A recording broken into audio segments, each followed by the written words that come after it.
today's session is regarding shoulders, neck, traps, all this stuff happening. Last week I kind of got into more just general open body, standing stuff for the working force. But now we're even further going into it, which it really comes down to our scalenes and why our traps are always so high up. And so we're gonna start with some self-mobilization first to get this neck where it really truly belongs, and then kind of go into some stretches post that, and then following up with that, maybe an exercise to kind of understand where we should be starting to strengthen so that these babies stop over being used and so forth. So for some of the other videos and stuff that I've done, we talked about your breathing. And so with your breathing, it's going to be the same. This one's even more important, I feel like, too, is that if we are someone that tends to breathe this way, right? And as I take my big inhale and my chest lifts, this tends to really tighten all of this up, okay? And if this starts to tighten up, what happens is my head starts to kind of come forward, and then the upper back and neck and trap area becomes overused.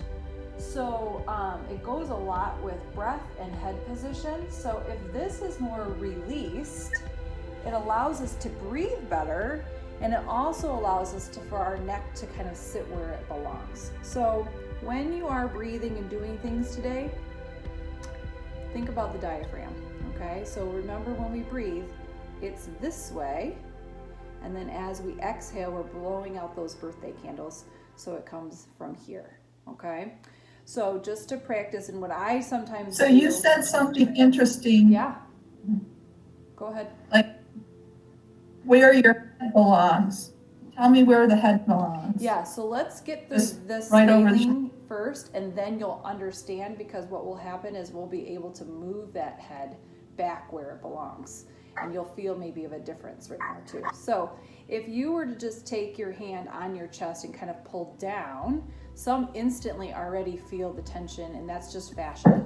That's just kind of the webbing of over our muscles. So if I kind of just keep my hands down here and try to breathe this way, and then as I exhale, blowing out that birthday candle, I want you to kind of pull down further on that fascia net. And so what that does is it starts to stretch all of this fascia. So I'm going to breathe in wide, and then as I exhale, I'm going to try to pull this down.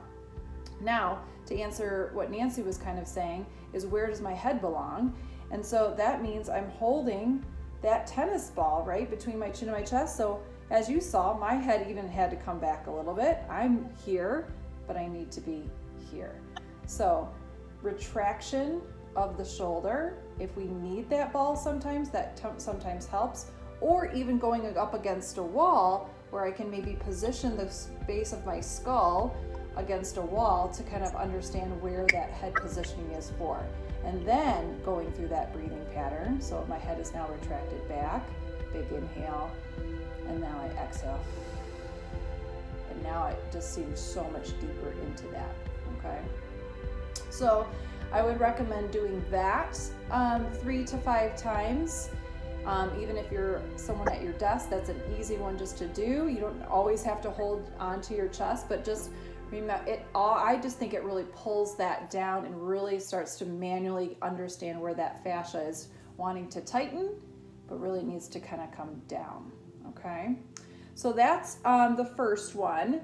And then the second one is just doing some more manual stretches, and you could either use a ball or you could actually just use your hand, okay? And so we're gonna pinpoint certain areas of the neck and scalene area, and then we're gonna do some neck movements, because I'm a big movement girl, so I think you should move always a lot with your stretches. So I use my hand, but like I said, you could use a ball of some sort too. And don't overly press either, just gently kind of get into that. So there's this little triangle area pocket, if you will, and we are attached into the first rib. So this is the other issue with these scalenes, is if these are over tight, that elevates our first rib and starts to pull things up, and then our traps are overused. So what you want to do is there's this little pocket right above this bone, okay? And then into the scalenes, there's just this little pocket, and it's pretty low, okay? And what you're gonna do is you're just gonna maybe poke around there and find a spot. You won't pass out if you push too hard, don't worry. So just, gently get in there and kind of just feel, and I'm just kind of cross fibering that a little bit. So I'm not going with the fibers of the neck, and that fibers go this way, but I'm gonna go this way across that and try to find that. Once I find that, I'm gonna put a little pressure there, and then I'm gonna close my mouth and stop talking, and then look up, okay? And so I'm gonna kind of clench a little bit, and look up. And now I'm gonna do that 5 times, and I'm just kind of pushing down into that whole area of that pocket, and I'm pulling it down as I look up. And remember, I'm clenching to activate that scalene area. And you do that about 3 to 5 times.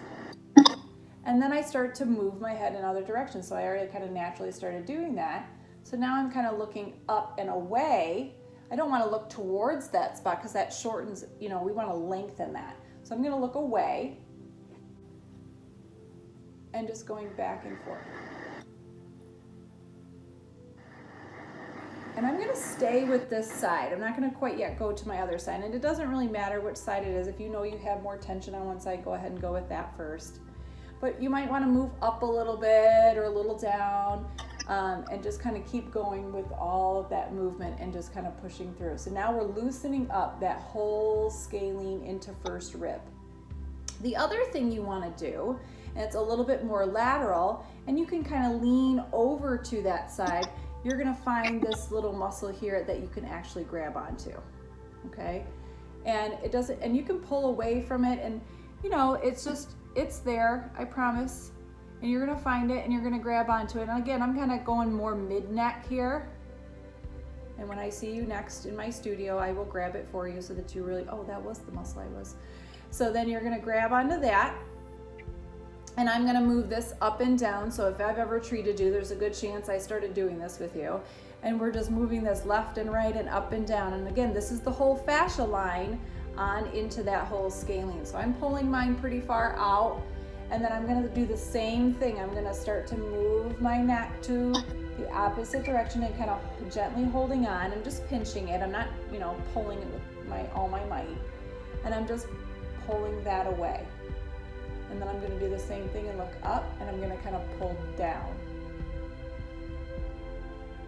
And it doesn't have to be, intense, or it shouldn't be hurtful or anything. It's just to get more blood flowing and to move the fascia and to start stretching that whole scalene area.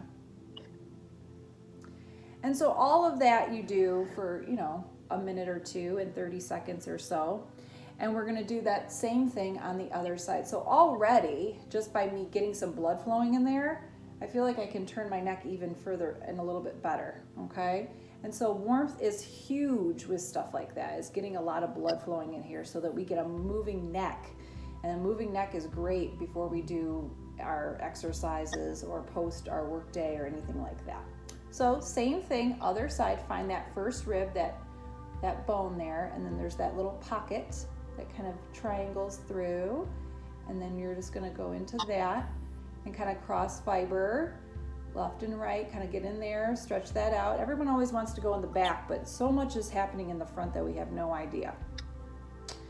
So we go into that pocket, and I'm gonna do the same thing. I'm gonna start to turn maybe to the left, or I'm gonna look up, whichever one you liked kind of the best. I would start with that. And again, each of these are going to be about 3 to 5 times. And while you're doing this, and I talk a lot, but you're going to want to focus on your breathing. Remember, we're blowing out that birthday candle, and as you blow out that birthday candle, you want to kind of bring that chest down, so now we're stretching even further into that whole scalene. So 3 to 5 times left and right, and 3 to 5 times up and down. just moving into that low pocket area. That's where it kind of all attaches. And it takes time, so that's why the video is good, so that you guys can keep practicing and doing this. And then we find that I kind of lean over and I grab onto that muscle once again. I find it on this side. And I start to look up. And sometimes it wants to roll away from me, probably because it's super tight for me.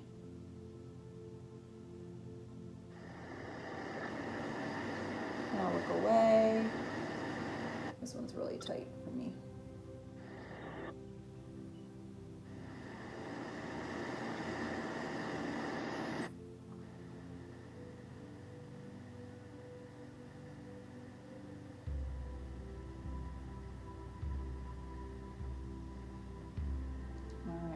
And so now we've got a lot of blood flowing happening into the front of the neck. So now we can hopefully get a little bit even more range to position that head back, okay? So the next thing we're gonna do is, make sure I'm not getting ahead of myself here, is using our ball with a door frame, okay? So hopefully you'll be able to see me pretty well. If I need to move my camera or anything, just let me know. But we're going to talk about two spots with that door frame. And basically you're going to take that ball right back into that pocket we were just at, okay? That's going to be the first one that we're going to go through, and that's going to be wedged between you and your door frame. So you're going to be in the door, and that's going to be rested. You're going to wedge this ball between you and the door frame, okay? And then we're going to go through some movements, and that typically, and with the breathing, so here's the test if you're also breathing correctly, is when you're in that position and you're wedged in, and when you breathe, if you feel it tightening up, you know you're not breathing correctly. So when you're breathing, you should feel nothing increasing more in your stretch. You want to make sure that you're belly breathing, because once we get in there, then we're going to start to do a lateral or side neck stretch while we're in there wedging that back, okay?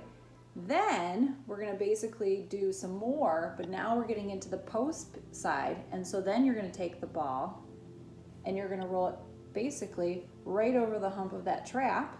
And there's another groove back here, as if someone was just going to give you a back or neck massage. And you're going to take that and place it back there, and we're going to wedge the ball in that position. And we're going to go through some neck positions, but then we're also going to go through some arm positions. So I'll keep coming back and forth and kind of helping you through that. But so let's go ahead and grab yourself into the door. And if you just want to watch me go through it and then try it later, that's fine too. But remember, we're going to start in the pocket and against the wall, or door, I should say. Okay, so here's a bird's eye view of what we were talking about in the door frame. So again, I'm placing my first segment of that tennis ball in that front triangle pod here area, and I'm going to wedge this ball between me and the door frame.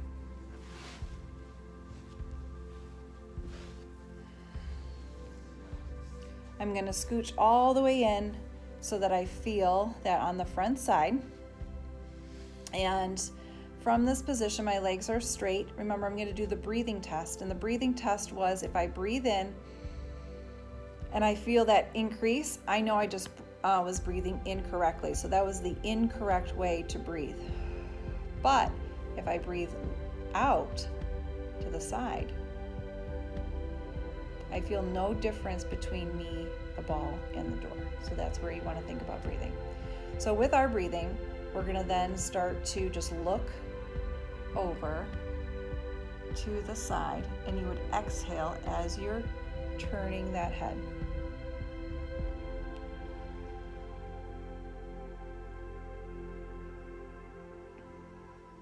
And if you feel like you need a little bit more pressure, you can always just kind of scooch closer in towards that wall. Things might be moving a little bit deeper into that, so that's good. And we would do that 3 to 5 times. The second one is where we roll it on the back side of that into that trap area. So now I'm going in the back, and I'm going to do the same thing. I'm going to come right into the wall, and I'm going to wedge that there. Same idea. I'm going to do a little bit more of that neck turn on that exhale, bringing it back. Then I'm going to add some arm movement to this. So then I'm going to start to raise the arm up and down about 5 times here. And again, you can position that ball and really scooch in if it starts to move on you. Exhaling as I raise that arm up.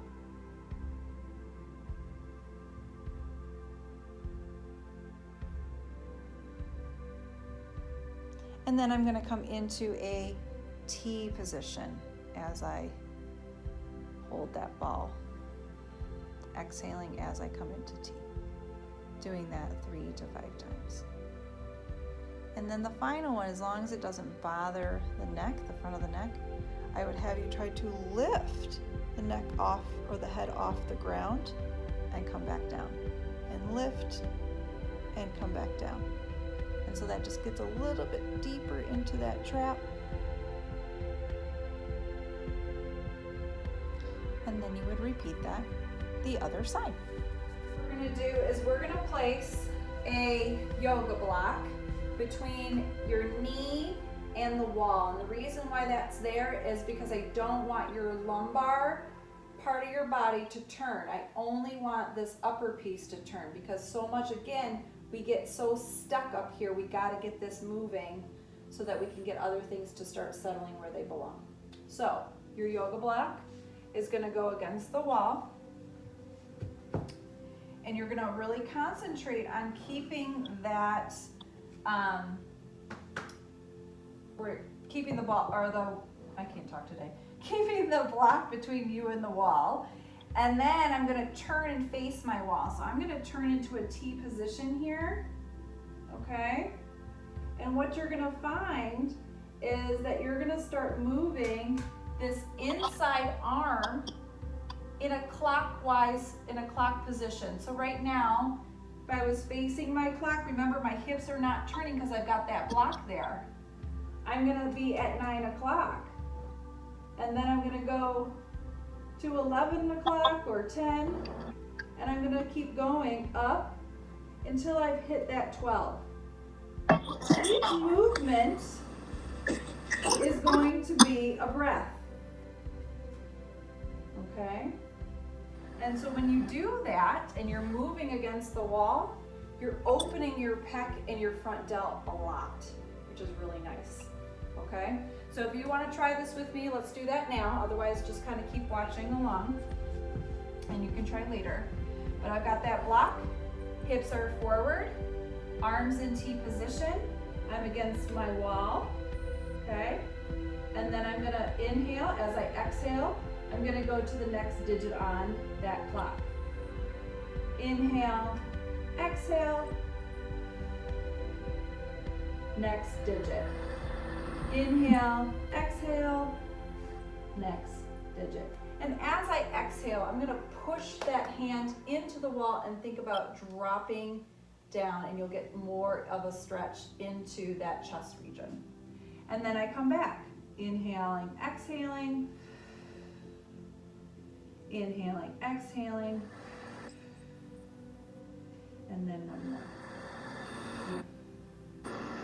And then we do the other side. Same thing, yoga block, hips are forward, turning, facing the wall, and then I've got my hands at that 9, exhale, go to 10, 11,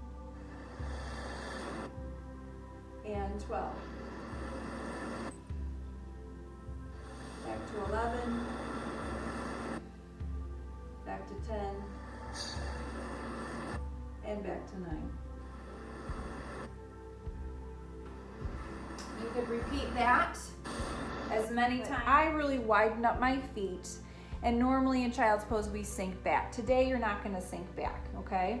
Today we're going to place the hands down and really work on trying to get the chest to come down to the ground, as well as the forehead, without sinking back just this quite second. So I'm gonna just keep my head down. Hands are really reaching out as far as they can. My butt's actually in the air. And I'm gonna sink my chest as deep as it wants to go. This is a great mid-back stretch, okay?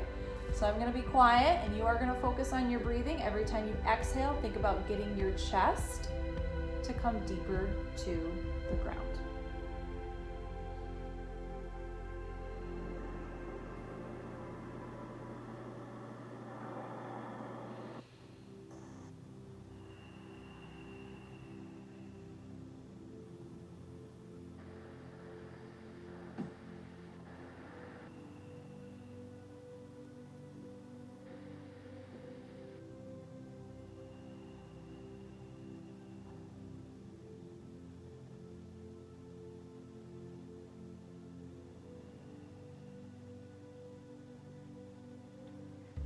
And for those that like that extra child's pose, you could then shift back into child's pose just to stretch out that low back. So that's when you could bring your butt to your heels in that position and just kind of release anything tension into the low back if you like that. Take a few breaths there.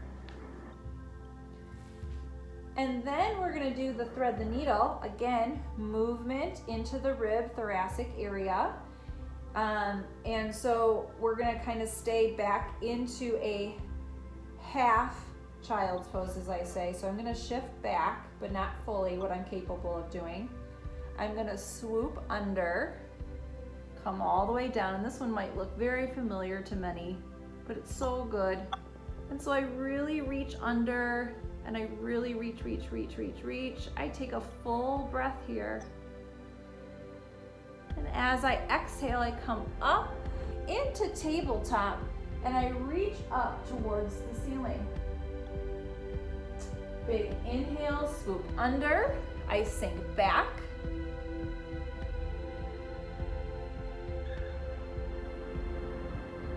Exhaling, coming up.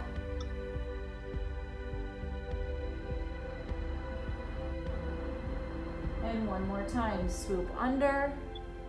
Really reaching every time. Exhaling, come on up.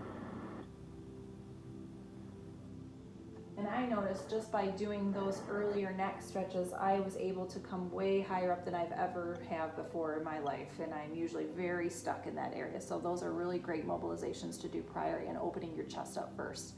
So make sure when you do this stuff, you're really sequencing it through. It's really important to do it. All right, same thing, other side. So again, inhaling, shifting back, reaching and threading through.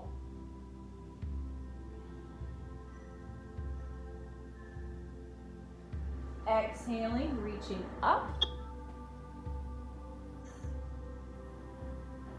Coming back through and under. I like to come to my forearm just for the record, and my head comes down and I really reach.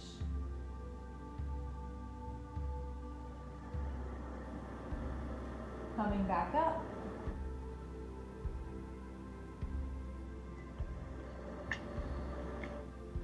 And one more time.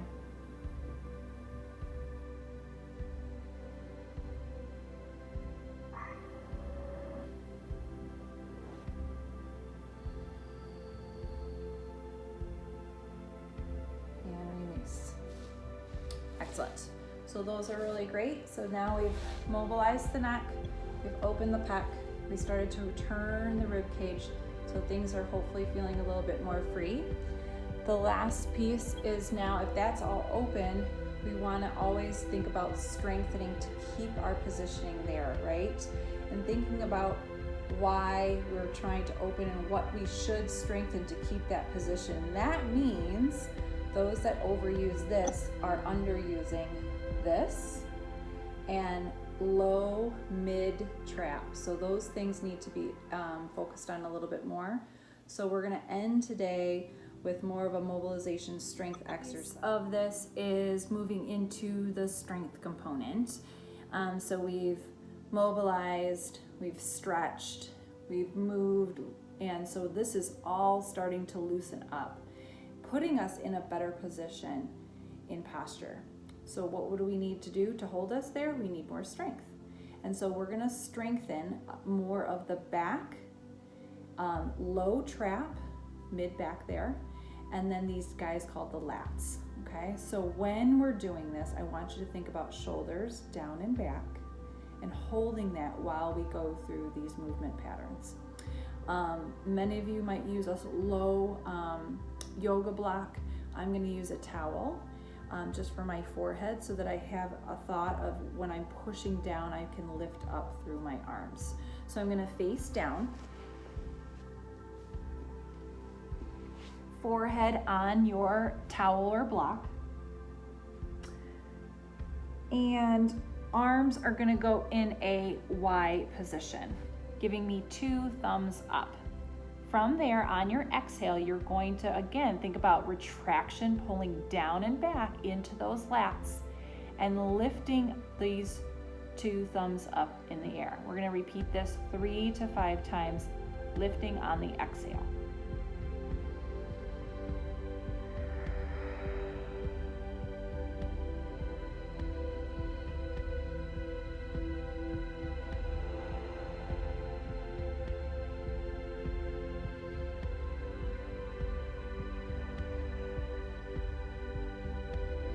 Now the secret with that is as I was elevating and pulling down and back, I knew my height wasn't something that I could probably come higher, but that means I've lost the connection of the lat. So demonstrating if I didn't use my lat and I used more of these traps, which we're trying to avoid, you would see that I could get much higher, and that's not the goal. Height is not the goal. Retraction and lifting from the right muscles is the goal. So then we move into T position, same idea. Retraction, exhale, lift.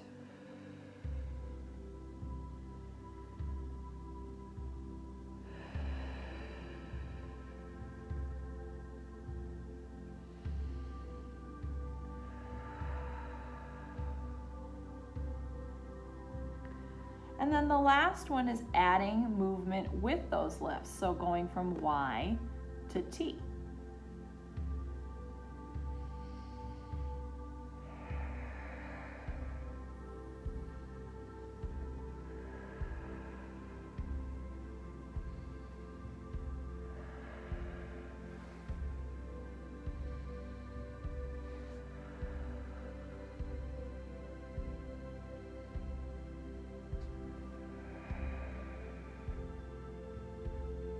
And you could rest in between those as you got through. My lats were really burning along my sides, so I knew I was doing the right job on that. So again, just to kind of recap what the goal was, and the goal is to always start with self-mobilization to get more blood flowing to help pull the neck back into that retraction.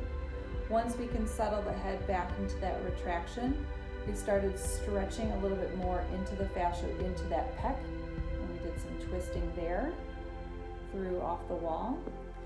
And then we started to work further down into the whole rib area, stabilizing the lower lumbar area. So we got some movement moving that way. And so then everything was kind of stacked appropriately so that we could strengthen mid, low, and lats there. Feel free to break these segments up if you need, and repeating as many times if you just feel like you just didn't get it right. Feel free to also email us, amy@wildly-fit.com if you have any questions. And if you have any ideas for our next stretching segment, feel free to email in. Have a great night, you guys. Bye-bye.